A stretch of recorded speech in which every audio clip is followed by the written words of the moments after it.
tell you something, baby.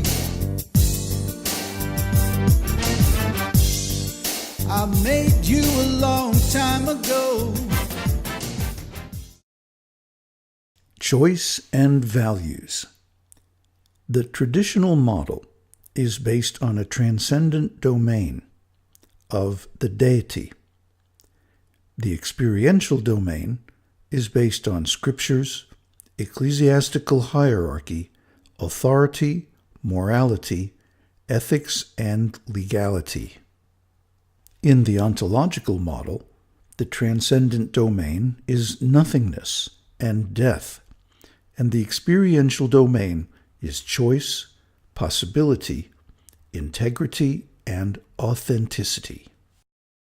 We have presented a rationale for choice and values that retains the authenticity and integrity of an individual's life. The advantage of this model is that it gives unity to a life as a whole, without requiring submission to a more or less arbitrary external authority. To achieve this wholeness, we still require to relate our life to something transcendent, beyond or outside itself. But in this case, it is related to something that is one's very own, that is, to death. The ontological model presented herein is firmly rooted in philosophical rigor, yet fully compatible with postmodern sensibilities. However, it would be premature to conclude that we advocate nihilism or atheism. The purpose of the spiritual agnosticism of being in the world is to create an experiential ontological platform free from theological complexities. Our phenomenological approach provides a new model for theism, grounded in direct personal experience of the supreme instead of authority. Succeeding parts of Friend of the Heart will develop this model in detail.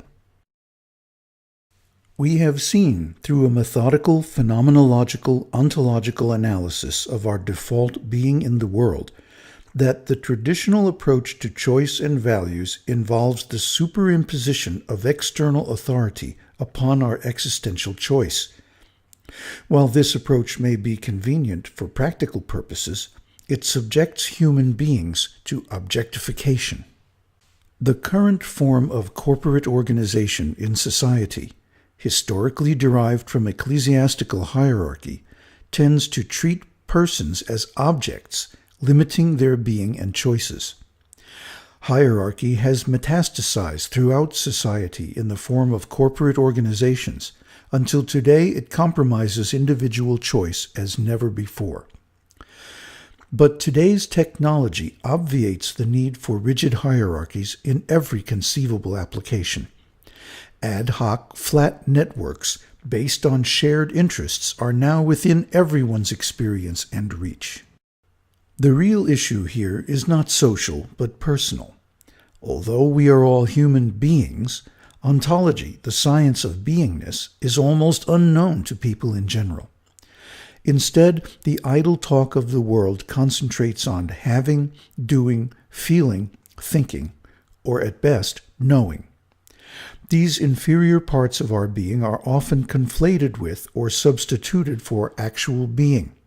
For example, the answer to the question, "What do you want to be when you grow up?" is most often expressed in terms of having or doing instead of actual being. The value of the various parts of our beingness to our whole being is shown in the figure at right. Knowing, thinking, feeling, doing, and having are certainly parts or functions of our being, but they are clearly not our whole individuality. The part is never equal in value or function to the whole. Thus, nothing can substitute for developing the integrity of our being by the phenomenological process discussed herein. The personal satisfaction and increased performance experienced by developing integrity as wholeness of being can only be provided by authentic being in its completeness. The value of this process and the resulting state of being integrity can be fully appreciated only by experience.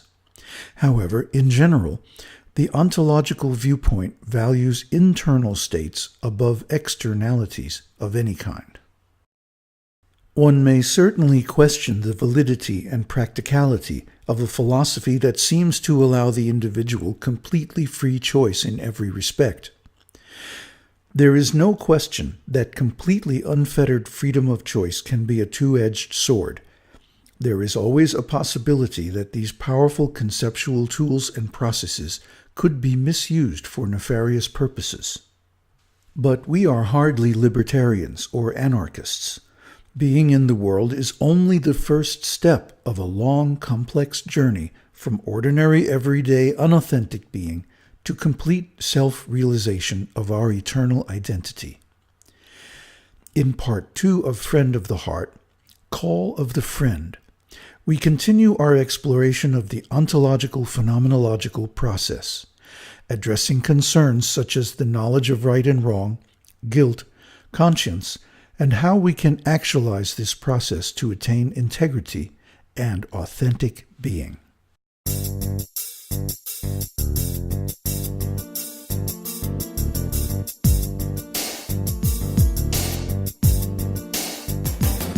Gonna tell you something, baby.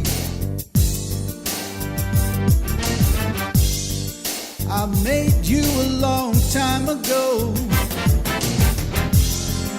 It's about you and me, baby. Just some things you ought to know. Hey, I want you to hear me. Open up your little mind. You think you're so cool, but are you really? What about the perfect love that you left me?